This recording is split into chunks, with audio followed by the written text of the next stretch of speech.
Hello everyone, welcome to एशियल classes Sirohi. तो हम 1 मार्क्स के जो क्वेश्चंस हैं उन्हीं को स्टार्ट करते हुए आगे बढ़ रहे हैं। व्हाट्सएप ग्रुप के माध्यम से भी हम जब स्टार्ट जो हमने किया है इस पूरा सेटअप कि आपको किस तरीके से क्वेश्चंस को भेजना है, वहाँ पर आपके जो भी डाउट्स हैं उनको वहाँ पर क्लियर करना है, तो व्हाट्सएप का लिंक भी आपको इसी वीडियो के डिस्क्रिप्शन बॉक्स में बिल्कुल मिल जाएगा। तो वहाँ से भी आप अपने डाउट्स जो है वो क्लियर कर सकते हैं।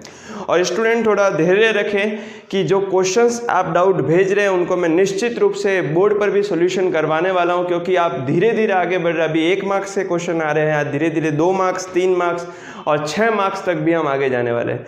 तो आज उसी क्रम को आगे स्टार्ट रखेंगे। तो आपका जो क्वेश्चन दिखाई दे रहा है, sine inverse 3/4 plus sec inverse 4/3 equal to X, X की वैल्यू आपको फाइंड करनी। कल भी ये क्वेश्चन दिया था, मैंने कहा था इसका आंसर डायरेक्टली π/2 है, लेकिन कैसे? मन की आंखों से देखोगे तो बिल्कुल दिखेगा।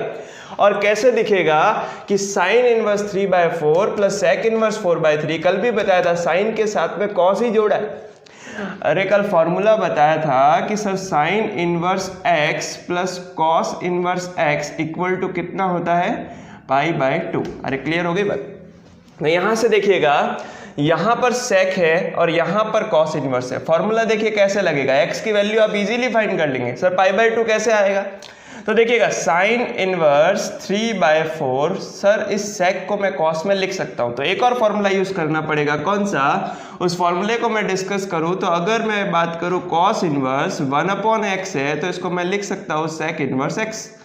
अरे क्लियर हो गई ना बात? या फिर सर आपके पास में सेक इनवर्स x है तो मैं इसको लिख सकता हूँ, सेक इनवर्स अगर 1/x है तो मैं इसको लिख सकता हूँ कॉस इनवर्स x। अरे दोनों एक दूसरे के व्युत्क्रम है, मतलब इसमें कॉस के साथ में सेक का तो व्युत्क्रम करना ही है, साथ साथ में 1/x का x का भी व्युत्क्रम करना है, मतलब x का भी आपको व्युत्क्रम करना पड़ेगा। तो यहां से देखिएगा ये सेक है और सेक को मैं कॉस में इसलिए चेंज कर रहा हूं कि आपका डायरेक्टली ये फॉर्मूला लग रहा है। तो यहां देखिए सेक को अगर मैं कॉस में चेंज करूंगा तो सेक तो कॉस में चेंज हो गया, लेकिन इसके साथ में जो संख्यात्मक मान है उसको भी तो व्युत्क्रम करना पड़ेगा। इस फॉर्मूले की हेल्प से अगर x है तो 1/x होगा और 1/x है तो x हो जाएगा। अरे क्लियर हो गई बात? तो यहां से देखिएगा कॉस इनवर्स अगर ये 4/3 है तो 4/3 का व्युत्क्रम क्या हो जाएगा? 3/4। और इस फॉर्मूले की हेल्प से ये क्या आंसर दे देगा? π/2। Very simple question. तो ये बहुत इंपॉर्टेंट फॉर्मूला, 1 मार्क्स का क्वेश्चन इस फॉर्मूले पर बन सकता है। ठीक है, नेक्स्ट क्वेश्चन। कल भी एक ऐसा क्वेश्चन करवाया था कि सेक इनवर्स -√2 का मुख्य मान निकालना है। मैंने कहा भी था कि अगर जब भी ऐसे क्वेश्चंस आते हैं उनमें मैंने आपको कुछ ट्रिक दिया था, और यहाँ पर मैंने आपको बताया था कि जब भी सेक वाला का है तो सेक इनवर्स -x है, x अगर माइनस है, नेगेटिव है, तब आपको क्या करना है? पाई में से उसको माइनस कर देना है, तब आपका वो पॉजिटिव हो जाएगा। और ये तो आपका एक डायरेक्टली फॉर्मूला। लेकिन अगर मुख्य मान के अंदर अगर आपको रेंज याद है, मतलब इसका जो रेंज है वो कहाँ से कहाँ तक होता है? 0 से पाई, लेकिन एक चीज को छोड़ना पड़ता है। सर कौन सी? सर 0 से पाई तक सारे मान डिफरेंट डिफरेंट होते हैं, तभी तो इनवर्स पॉसिबल है। और सारे मान डिफरेंट है, लेकिन एक चीज पर ये संतुष्ट नहीं करता। सर कौन सी वाली वैल्यू पर? π/2 पर। सर π/2 पर ही क्यों संतुष्ट नहीं करता? π/2 पे अनडिफाइंड क्यों होता है? क्योंकि ये सेक है और कॉस आप देखते हैं तो कॉस 90 पर 0 होता है और कॉस और सेक एक दूसरे के व्युत्क्रम होते हैं।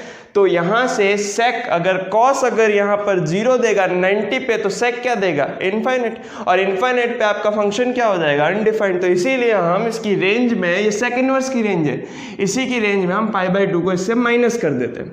तो देखिएगा अगर आप इससे करें तो भी सही है, और इससे आप कर लीजिएगा। अगर ये माइनस आपको हटाना है तो इसको मैं क्या करूंगा? पाई में से इस माइनस को हटा दूंगा।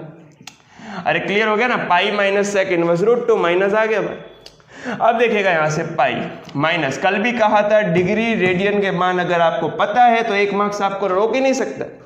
तो यहां से देखिएगा सेक इनवर्स √2 है, कॉस इनवर्स 1/√2 45 डिग्री पर होता है, तो सेक इनवर्स √2 भी 45 डिग्री पे ही होगा, क्योंकि 1/√2 का व्युत्क्रम बताओ ना, √2 होता है। अरे क्लियर हो गई ना बात? तो यहां से कितना डिग्री? 45, और 45 को रेडियन में क्या लिखूंगा? π/4। तो पाई में से पाई बाय 4 गया तो कितना आ गया 3 pi by 4। Very simple question, कुछ भी आ जाएगा, सेक के साथ में कॉस आएगा, कॉसेक आ जाएगा, टेन इनवर्स आएगा। कल भी ऐसा क्वेश्चन बता चुका हूँ टेन इनवर्स का, आज मैंने एक कॉस इनवर्स का भी एक सेक इनवर्स का भी एक क्वेश्चन ले लिया, नोट कीजिए। नेक्स्ट क्वेश्चन देखिएगा आपका सेकंड चैप्टर से ही नेक्स्ट क्वेश्चन आपका आईटीएफ से ही, बहुत ही सिंपल से क्वेश्चन, 2 क्वेश्चन और हम इसके करने वाले, फिर नेक्स्ट चैप्टर पे बढ़ने वाले, ठीक है। तो देखिएगा sine inverse 5/13 plus sine inverse 12/x equal to 90 degree. Sir ऐसा फॉर्मूला तो कहीं यूज किया है ना आपने? सर 90 डिग्री मतलब π/2, और π/2 कब आएगा सर? जब साइन इनवर्स के साथ में कॉस इनवर्स आएगा। तो सर ये तो साइन इनवर्स में है, लेकिन ये साइन इनवर्स में आपको इसको कॉस में चेंज करना पड़ेगा। तो एक अगर साइन में है तो दूसरे को कॉस में चेंज करेंगे तभी तो 90 आएगा। अरे सर कैसे? अरे बहुत important formula, sine inverse x plus cos inverse x equal to कितना होता है π/2 या 90 डिग्री। अरे क्लियर हो गया? तो यहां से देखिएगा हम करने वाले क्या, आपको यहां पर x की कौन सी वैल्यू पर 90 डिग्री मिलेगा उस चीज को हम लिख रहे हैं। तो sine inverse 12/x equal to, यहां पर है 90 डिग्री, 90 को मैं इस फॉर्मूले से क्या लिख सकता हूं, साइन और कॉस की फॉर्म में। तो आपके पास में जो वैल्यू दे रखी है साइन इनवर्स, मतलब जो नोन वैल्यू है उसी को मैं यूज करूंगा, क्योंकि ये तो अननोन है। तो यहां से देखिएगा sine inverse 5/13 plus cos inverse 5/13, यहां से एक चीज डायरेक्ट कैंसिल हो रही है सर, कौन सी? साइन इनवर्स 5/13 से साइन इनवर्स 5/13 कैंसिल। तो यहां देखिएगा क्या आएगा, sine inverse 12/x equal to cos inverse 5/13। अरे क्लियर हो गया होगा? अब यहां आपको क्या करना है, या तो आप इसको साइन में चेंज करो या फिर इसको कॉस में चेंज करो, दोनों में से एक किसी को भी चेंज करना है। अरे क्लियर हो गया ना? तो इसी को अपन साइन में चेंज कर देते क्योंकि नॉन वैल्यू है। तो sine inverse 12/x equal to, sir इसको साइन में चेंज करना है तो अगेन हम कॉस वाले रिलेशन में, अगर कॉस के रिलेशन के अंदर क्या होता है, आधार बटा कर्ण। तो अगर मैं समकोण त्रिभुज से देखूं तो यहां पर पाइथागोरस प्रमेय लगाकर साइन क्या होता है, साइन होता है लंब बाय कर्ण। तो आधार आपके पास में 5 है, कर्ण आपके पास में 13 है, तो कर्ण तो सेम ही रहने वाला है। अरे देखो कर्ण यहाँ भी है तो 13 ही रहेगा, लेकिन आधार क्या हो जाएगा, तो आधार क्या होता है, कर्ण के स्क्वायर में से आपको यहाँ पर आधार का स्क्वायर माइनस करोगे तो क्या मिल जाएगा, लंब। तो 13 का स्क्वायर 169 माइनस 25 यानी 144, और 144 का रूट क्या होता है, 144 का रूट होता है 12। तो यहाँ से क्या आ जाएगा 12, और ये किस में चेंज हो गया, डेफिनेटली किस में चेंज हो गया, साइन इनवर्स में। यहां भी साइन इनवर्स, यहां भी साइन इनवर्स, क्या आएगा भाई 12/x इक्वल टू 12/13। अरे भाई 12 से 12 कैंसिल, देन x की डायरेक्ट वैल्यू क्या आ गई 13। मतलब अगर x का वैल्यू यहाँ पे 13 होगा तो ये 90 डिग्री देगा। अरे समझ आ गया ना? यहाँ पे साइन इनवर्स 12/13, अगर इसी को मैं कॉस में चेंज कर दूंगा तो ये 12/13 है तो ये 5/13 हो जाएगा। तो sine inverse plus cos inverse दोनों की वैल्यू सेम, मतलब कितना degree, 90 degree. Next formula, next question बहुत ही ज्यादा इंपॉर्टेंट, 2 फॉर्मूले आपके यूज होने वाले, कैसे देखिएगा, sine inverse 4/5 plus 2 tan inverse 1/3। चलिए ये तो आपको दे ही रखा है, इस चीज का आपको फॉर्मूला पता होना चाहिए।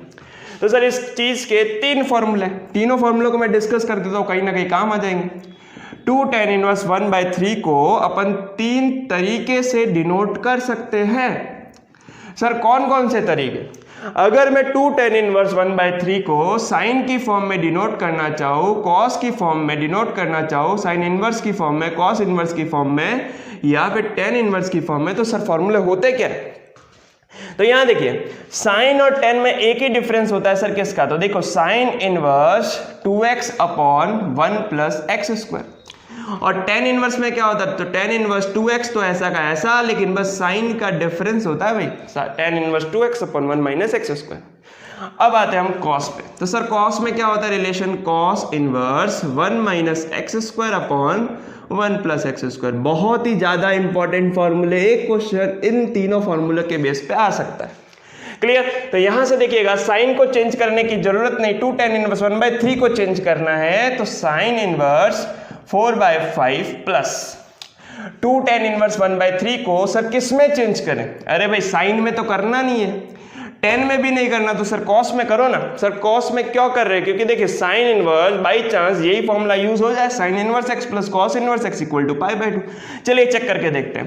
तो यहां से अगर मैं कॉस का फॉर्मूला यूज करूंगा तो कॉस के फॉर्मूले में 1 - x² अपन 1 + x² है, तो यहां पर कॉस इनवर्स 1 - x की वैल्यू देखिएगा। अरे यहां से कंपेयर करो ना, यहाँ x की वैल्यू 2 tan इनवर्स x का फॉर्मूला है, तो x का कंपेयर करो ना, तो x के साथ में क्या हुआ है 1 - 1/3 का स्क्वायर 1 + 1/3 का स्क्वायर। तो यहां से देखिएगा sine inverse 4/5 plus cos inverse 1 - 1/9। अरे समझ आ रहा है ना, 1/3 का स्क्वायर मतलब 3 का स्क्वायर होता है कितना 9 होता है, तो यहां से हो जाएगा 9 - 1 मतलब 8 मतलब 8/9। सेम फॉर्म में नीचे भी ऐसा ही है सर। अरे यहां भी 1/9 होगा तो 9 + 1 हो गया 10 और यहां हो जाएगा 10/9, 9 से 9 कैंसल, तो sine inverse 4/5 plus cos inverse 4/5। अरे भाई यहां भी 4/5 यहां भी 4/5, साइन है कॉस है, formula π/2 answer. Okay next question हम देखते हैं, बहुत इंपॉर्टेंट से क्वेश्चंस 3rd चैप्टर में से, क्योंकि अब तीसरा क्वेश्चन हमने 2 सीढ़ी जो है वो कवर कर ली है, 2 क्वेश्चन हमारे कंप्लीट हो गए। मैं बहुत सारे क्वेश्चन करवा रहा हूं ताकि आपके रिवीजन बहुत अच्छे ढंग से हो पाए। हम 30 तक क्वेश्चन को कंप्लीट कर लेंगे, कोई दिक्कत वाली बात ही नहीं है। तो यहाँ पर आपका दूसरा क्वेश्चन कंप्लीट हो गया। तीसरा चैप्टर तीसरा क्वेश्चन बहुत अच्छे ढंग से देखिएगा, मैट्रिक्स में से बहुत ही इजी से क्वेश्चंस पूछे जाते हैं।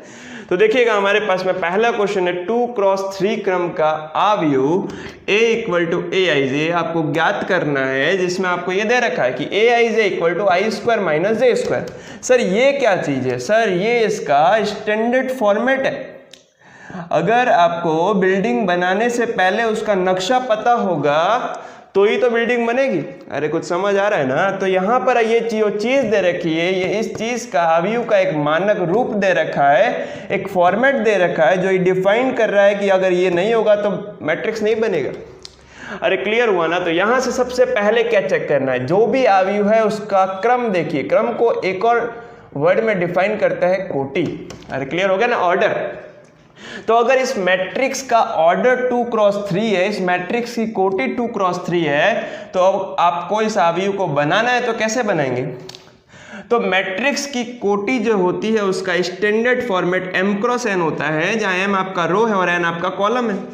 तो मतलब 2 तो रो होनी चाहिए, 3 कॉलम होने चाहिए, 2 पंक्ति और 3 स्तंभ से बना एक आव्यूह कैसा होगा। देखिएगा a = 2x3 का आपको एक आव्यूह डिजाइन करना है जिसमें 2 तो पंक्ति होनी चाहिए। तो देखो मैंने 2 तीर कर दिए, ये 2 पंक्ति हो गई, तो 2 पंक्ति हो गई और 3 क्या बनाने, स्तंभ बनाने। अब देखिए यहाँ क्या अवयव होगा, यहाँ क्या अवयव होगा। तो देखिए पहली पंक्ति पहला स्तंभ, तो क्या आने वाला है a11। अरे यहाँ से देखो ना i और j का मतलब ये है कि i भी पंक्ति j स्तंभ, पहली पंक्ति पहला स्तंभ। यहां से देखिएगा a12 a13, सेम यहां से a21 a22 और a23। अरे क्लियर हो गया ना। तो यहां से इस मैट्रिक्स को अगर भरेंगे तो i और j की वैल्यू को कंपेयर करते हुए इस वैल्यू को इस फॉर्मेट में पुट कीजिएगा, आंसर मिल जाएगा। अरे सर कैसे। तो यहां i की वैल्यू 1, j की वैल्यू 1, 1 का स्क्वायर माइनस 1 का स्क्वायर कितना आएगा 0। नेक्स्ट 1 और 2, तो 1 का स्क्वायर माइनस 2 का स्क्वायर, 1 का स्क्वायर 1 ही होता है, 2 का स्क्वायर 4 होता है, 1 - 4 कितना आ गया भाई -3। अरे क्लियर हो गया ना। नेक्स्ट 1 का स्क्वायर, देखिए 1 का स्क्वायर और या 3 का स्क्वायर, तो 1 का स्क्वायर में से 3 का स्क्वायर गया तो कितना आएगा 1 का स्क्वायर 1 -9 -8।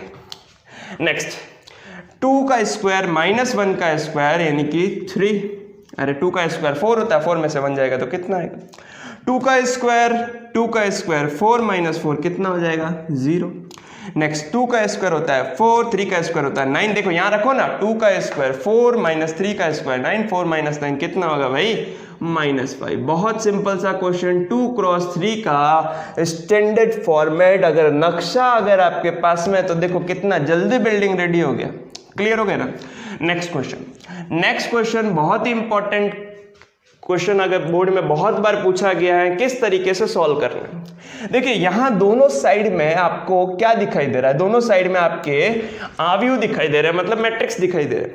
और बीच में ये जो सिंबल दिखाई दे रहा है ये क्या है, ये व्यक्त कर रहा है कि ये दोनों अवयव है क्या भाई, इक्वल है, मतलब समान है। और जब समान अवयव होते हैं तो उसकी डेफिनेशन आपको पता होनी चाहिए कि अगर समान अवयव है मतलब अगर अवयव इक्वल है, उस कंडीशन में करना क्या है कि जो इनके संगत अवयव होंगे वो आपस में बराबर होंगे। हम इसको चेक भी कर सकते हैं।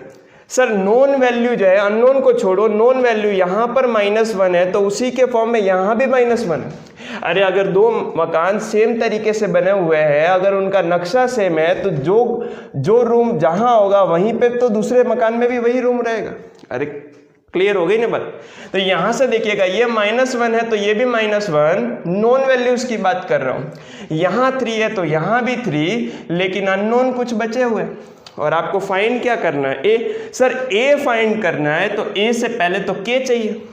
तो देखिएगा जब भी आपका समान अवयव होता है तो क्या होता है, संगत अवयवों की तुलना। सर संगत अवयव होते क्या है भाई, संगत अवयव की तुलना। संगत अवयव का मतलब ये A11 है तो यहाँ भी A11, दोनों का ही कंपैरिजन होगा। A12 का A12 के साथ में कंपैरिजन होगा। समझ में आ गया होगा। तो यहां से देखिएगा हमको अननोन को नोन बनाना है तो k+4 इक्वल टू है a, एक इक्वेशन ये हो गया। और नेक्स्ट देखिएगा k-6 इक्वल टू कितना हो गया 3। अरे क्लियर हो गया ना। यहां से आपको क्या दे रखा है, k+4 की वैल्यू a के इक्वल है तो यहां हमने कंपैरिजन करके यहां पर एक इक्वेशन बनाया। और दूसरा इक्वेशन क्या है देखिएगा, k-6 की वैल्यू किसके इक्वल है सर, 3 के लिए।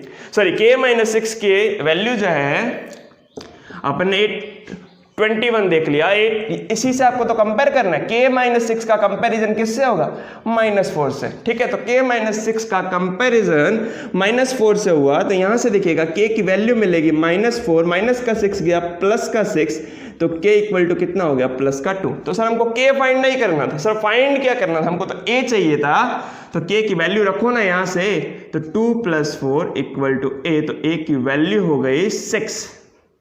ओके नोट कर। ओके मैट्रिक्स के 2 क्वेश्चन और देख लेते हैं, फिर हम आगे चौथे क्वेश्चन पे बढ़ने वाले हैं धीरे धीरे। ठीक है, तो यहां से देखिएगा आपको कुछ क्वेश्चंस और मैट्रिक्स पे कर लेते हैं ताकि 1 नंबर के क्वेश्चंस जितने भी है सारे कंसेप्ट हमने क्लियर कर लिए। ठीक है, तो यहां से देखिएगा सर मल्टीप्लिकेशन वाला पहले कंसेप्ट था, उसी को पहले डिस्कस करते हैं। यहां पर एक अवयव दे रखा है a, 1, 2 और 3। अरे क्लियर हुआ ना। और यहां से इसका क्या करना है, a और a के ट्रांसपोज का मल्टीप्लाई करना है। सर इसमें तो 2 कंसेप्ट सीखने को मिलेंगे कि ट्रांसपोज भी निकालना आना चाहिए और उसके बाद में मल्टीप्लाई करना भी आना चाहिए। तो यहां से करेंगे क्या, तो सबसे पहले ये क्या चेक करना है, मल्टीप्लाई जब भी करोगे तो ऑर्डर पता होना चाहिए। सर इसका ऑर्डर क्या है, 1, 2 और 3। कितनी रो हो गई, 3 रो। कॉलम कितना है, 1, मतलब इसका ऑर्डर हो गया 3 × 1। अरे क्लियर हुआ ना। सर ए का ट्रांसपोज भी लिखो ना, तो ए का ट्रांसपोज क्या हो जाएगा, जो कॉलम में लिखा हो उसी को तो रो में लिखना है, 1, 2, 3। और यहां से इसका ऑर्डर हो जाएगा 1 × 3। बहुत से स्टूडेंट इस मल्टीप्लाई को गलत करते हैं, बहुत ही सिंपल सा है। तो यहां देखिएगा हम क्या करेंगे, हमको ए और ए के ट्रांसपोज को फाइंड करना है। सबसे पहले वही गणित a और a के ट्रांसपोज को, तो पहला ये है और दूसरा ये है। तो मेरा फिर से कथन सुनिए, गुणा तभी परिभाषित होगा जब पहले का स्तंभ दूसरे की पंक्ति इक्वल होगी। अरे कुछ समझ आ रहा है ना। पहले का स्तंभ दूसरे की पंक्ति, यहां 1 है यहां भी 1 के गुणा डेफिनेटली होगा। मतलब यहां से क्या करना है, ये 1 है, ये 2 और ये 3, ये एक अवयव है a और इसका मल्टीप्लाई करना है इसी के ट्रांसपोज से 1, 2 और 3। और ये चेक करना है कि जब ये मल्टीप्लाई हो जाएगा उसके बाद में इस अवयव का ऑर्डर क्या होगा। तो देखो चेक करो ना, यहां पर 1 और 1 इक्वल हो गए तो गुणा होगा। और ऑर्डर लिखते टाइम पहले का क्या लिखेंगे, पंक्ति। ऑर्डर में पंक्ति पहले आती है, मतलब रो ही पहले आती है। तो ये 3 और यहां पर भी देखिए कॉलम कितना है 3, तो यहां पर जो नया अवयव मिलेगा वो 3 × 3 का होगा। तो 3 × 3 सर इतने ही अवयव है और 3 × 3 बन कैसे जाएगा, अरे बिल्कुल बनेगा। तो आप घबराइए मत, तो यहाँ से वही चीज़ करनी है कि 3 क्रॉस 3 में आप पहले लिख लीजिए A11 होता है, A12, A13, A21, A22, A23, next क्या होता है A31, A32, A33। अरे क्लियर हुआ ना। तो यहाँ से क्या करेंगे सर, यहाँ से A11 का मतलब पहली पंक्ति पहला स्तंभ, 1 का 1 से मल्टीप्लाई, नीचे तो कुछ है ही नहीं, अगर इसके कुछ होता तो एडिशन करके यहाँ लिखा जाता, कुछ नहीं है तो 1 का 1 से मल्टीप्लाई हो जाएगा 1। नेक्स्ट पहली पंक्ति तीर हटाओ, दूसरा स्तंभ, नीचे कुछ नहीं है, डायरेक्ट मल्टीप्लिकेशन 1 इंटू 2 2, नेक्स्ट तीर हटाओ कितना हो जाएगा 1 इंटू 3। अरे कुछ समझ आ गया होगा। नेक्स्ट देखिएगा, इनको हटा दीजिएगा, अब इनका काम खत्म। A21, A22, A23 कैसे फाइंड करना, तो देखिए इस रो को हटाइए, दूसरी पंक्ति पहला स्तंभ, तो दूसरी पंक्ति पहला देखिए कॉलम 2 इंटू 1 हो गया 2, इसी तरीके से 2 इंटू 2 4, नहीं इसी तरीके 2 इंटू 3 कितना हो गया 6। अरे क्लियर। यहाँ से कॉलम आप रो चेंज कीजिएगा क्योंकि थर्ड रो पर आ गए, तो 3 इंटू 1 हो गया, यहाँ से इनको हटा दीजिएगा। नेक्स्ट यहाँ हो जाएगा 3 का 2 से मल्टीप्लिकेशन हो जाएगा 6, यहाँ 3 का 3 से मल्टीप्लिकेशन हो जाएगा 9। बहुत ही सिंपल सा क्वेश्चन। सबसे पहले मल्टीप्लाई जब भी करोगे याद रखो मेरा कथन, पहले का कॉलम, पहले का स्तंभ, दूसरे की पंक्ति, दूसरे की रो, पहले का कॉलम दूसरे की रो, दोनों अगर इक्वल है तो गुणा बिल्कुल डिफाइंड होगा, और गुणा होने के बाद में जो नया अवयव मिलेगा उसका ऑर्डर जो है वो पहले की पंक्ति और दूसरे का स्तंभ होगा। सर अगर ए और ए ट्रांसपोज लिया, सर ए का ट्रांसपोज पहले होता और ए बाद में होता, सपोज क्वेश्चन ऐसा पूछा जाता, तो चेक करो ना इसको। तो ए ट्रांसपोज जब पहले आ गया है तो इसका क्या लेंगे, पहले का क्या स्तंभ बिल्कुल, और दूसरे की क्या पंक्ति, तो देखिए 3 और 3 बिल्कुल इक्वल है, और गुणा करने पर आपको अवयव क्या मिलेगा 1 क्रॉस 1 का। अरे क्लियर हो गया ना, एकल अवयव मिलेगा। नेक्स्ट ये कंसेप्ट आपको क्लियर होने के बाद में नेक्स्ट 2 क्वेश्चन और कर लेते हैं। बहुत सिंपल से क्वेश्चन है, इनमें कंसेप्ट पता होना चाहिए। सर एक अवयव दे रखा है जिसका ऑर्डर दे रखा है, अवयव कितने होंगे। अरे यहाँ से समझ लेते हैं ना कि अगर एक अवयव का ऑर्डर है 3 क्रॉस 3 तो अवयव कितने, अरे 9 अवयव है, 3 और 3 का गुणा 9। एक अवयव दे रखा है जिसका ऑर्डर 1 क्रॉस 3 तो अवयव कितने 1 2 3, 1 और 3 का गुणा। तो सेम यहाँ पे भी वही करो ना कि m क्रॉस n अगर ऑर्डर है तो अवयव क्या होंगे, हमेशा mn होंगे। मतलब 2 क्रॉस 4 का एक अवयव है तो अवयव कितने हो जाएंगे 8। हो गया क्वेश्चन कंप्लीट। नेक्स्ट पूछा है कि अवयव अगर 6 हो तो ऑर्डर क्या क्या पॉसिबल है। अरे भाई एक ही ऑर्डर नहीं होगा, बहुत सारे होंगे, तभी तो लिखा है वर्ड संभावित। तो यहां से देखिएगा, पहले 1 से स्टार्ट करते हैं। सर 1 क्रॉस 6 हो सकता है तभी तो 6 आएगा।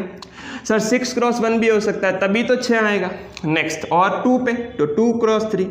नेक्स्ट 3 क्रॉस 2, अरे 4 से तो आ ही नहीं जाएगा, 5 से भी नहीं आएगा, डायरेक्ट आ गया ना 6। तो ये 4 ऐसे अवयव बनेंगे जिनके अंदर 100% 6 अवयव होंगे।